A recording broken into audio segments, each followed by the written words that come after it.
Parlons-en, sans modération, avec Stéphane Chaud. Bonjour, très heureux de vous retrouver. En effet, c'est le moment de partager ensemble cette émission. Parlons-en sans modération. Vous en parlez d'ailleurs très bien dans vos commentaires. Ça fait des mois et des années même que vous commentez les vidéos. Eh bien, c'est de ces commentaires dont je vais me servir pour alimenter notre réflexion à tous. Peut-être provoquer des nouveaux avis, des nouvelles opinions, qui sait. En tous les cas, vous n'hésitez pas, vous écrivez sous les vidéos, d'accord? Je vous rappelle le principe aussi, au niveau de la diffusion, c'est pas en direct, bien sûr, c'est dans les conditions du direct. J'ai quelques commentaires que j'ai sélectionnés là, et puis c'est posté le vendredi à 19 h précise sur YouTube, en priorité pour les abonnés YouTube, donc vous faites quoi? Vous allez sur YouTube, vous tapez @Stéphane Chaud et ensuite vous cliquez sur s'abonner. Vous cliquez aussi sur la petite clochette de manière à être prévenu quand il y a une nouvelle vidéo.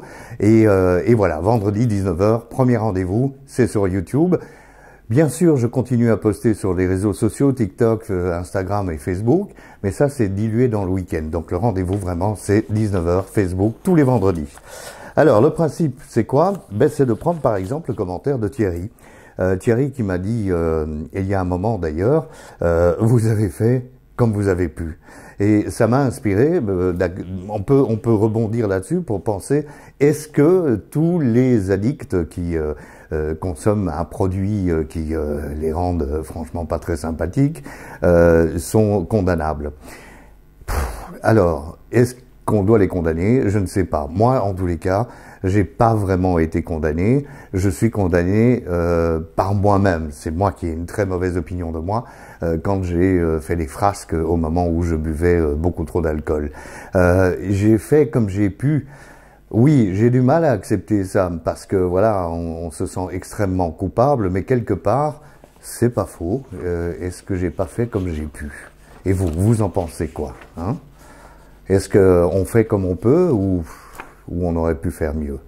Si on avait pu faire mieux, on l'aurait fait, j'imagine. Hein. Bonrougne qui nous dit: les seuls problèmes dans la vie qu'on ne s'invente pas, ce sont la maladie et l'accident.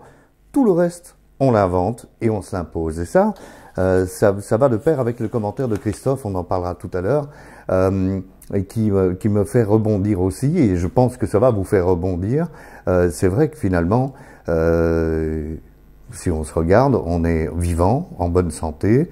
Pour nous qui sommes sans guerre, sans guérilla, sans dictature, on peut dire que quand même notre vie est plutôt sympa. Pour nous qui avons la chance de pouvoir manger, d'avoir une connexion Internet, sinon vous ne me regarderiez pas, hein, et de pouvoir se divertir, voilà. Est-ce que, très franchement, on ne s'invente pas des problèmes? C'est difficile, évidemment. Moi, je suis pas psychiatre, hein, je vous l'ai souvent dit, je ne donne pas de conseils parce que, voilà, j'ai pas la formation pour analyser tout ça, mais la réalité, c'est que, oui, je m'invente des problèmes, bien sûr que je m'invente des problèmes, mais est-ce que sous ces problèmes que je m'invente, il n'y a pas aussi un mal-être qui est extrêmement difficile à interpréter et à corriger? Je ne sais pas, c'est une question que je peux vous poser. N'hésitez pas à écrire sous la vidéo. Et merci à Bourgogne. Bernard, n'ayez pas peur de vous avouer que vous êtes malade alcoolique.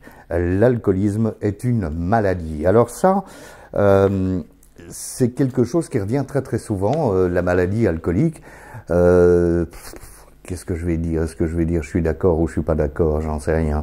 Dois-je être d'accord ou pas d'accord d'ailleurs? Qu'est-ce que vous en pensez, vous? Moi, je pense que non, c'est pas une maladie alcoolique. Je pense que ma maladie à moi, c'est le mal-être en général qui a fait que je suis devenu un addict. Alors, pour mémoire, moi j'ai commencé par la drogue. J'ai pas commencé du tout par l'alcool, j'ai commencé par la drogue. Et puis j'étais clean et ensuite 5 ans plus tard, pouf, je suis tombé dans l'alcool. Et puis j'ai été clean et puis je suis tombé dans la bouffe et j'ai pris des dizaines de kilos de trop. Donc quelque part, est-ce que être alcoolique, c'est être un malade alcoolique? Je ne sais pas. Je pense que j'ai une maladie, elle est mentale, c'est une maladie, c'est clair, mais je ne suis pas certain que on puisse appeler ça que la maladie alcoolique. Je pense que c'est généralement que nous sommes addicts à autre chose si jamais on arrêtait de boire. La preuve, moi, j'ai arrêté de boire, je pesais 66 kilos et j'ai été jusqu'à 115 kilos. Pour vous dire quand même qu'il y a de la marge. Voilà, n'hésitez pas, hein, réagissez, tapez votre commentaire, on rebondira. Hello, super, nous dit Christophe, mais attention de ne pas confondre cause et conséquence.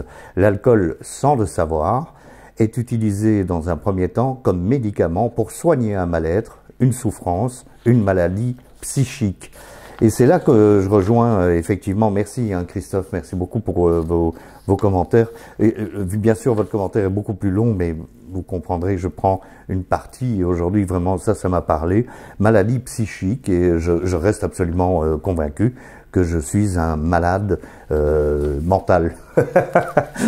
On va prendre les choses un peu avec détachement, et que c'est ça qui est notre problème. Tout est dans la tête, comme le disait notre autre abonné. En définitive, on se retrouve effectivement avec une maladie qui est plus psychique qu'autre chose, et que donc il a fallu un médicament. Les médicaments pour guérir de ce genre de maladie n'existent pas, donc notre cerveau, parce que c'est toujours une question de cerveau, bien sûr, une question de centre de récompense, nous pousse vers un produit ou l'autre, selon l'expérience qu'on a avec ce produit. Et c'est vrai que quand l'expérience est entre guillemets bonne, c'est-à-dire que j'ai l'impression que je suis soulagé, eh bien je me jette dans ce produit jusqu'à ce que j'en trouve un autre éventuellement. Hein. Mais c'est ce qui est arrivé en tous les cas dans mon cas et dans beaucoup de cas, je le pense, à certains d'entre nous. L'alcool a finalement pris le pas sur tout le reste. Pourquoi ? Parce qu'on avait l'impression que ça nous guérissait un petit peu. Voilà, c'est ce que j'avais envie de prendre comme commentaire aujourd'hui. Et il y en a beaucoup des commentaires. Et je vous remercie 1000 fois pour tous les commentaires que vous envoyez. N'hésitez pas à continuer. Vous tapez sous les vidéos, quelles qu'elles soient, les récentes, comme celle-ci, ou les anciennes, hein, de temps en temps. Je les reçois, de toute façon, j'ai des notifications. De temps en temps, je pêche. Et puis, voilà, on s'échange nos avis, nos opinions sur cette extraordinaire aventure de l'addiction que je vis depuis que je suis né, probablement. Je vous souhaite plein de belles choses, hein. On démarre une nouvelle année, puisque nous sommes aujourd'hui le 12 janvier 2024, hein, au cas où vous regardez ça dans 10 ans, et je vous souhaite que tout aille bien, et essayons de rester abstinents des addictions qui nous ennuient, qui nous détruisent la santé, et qui nous pourrissent la vie.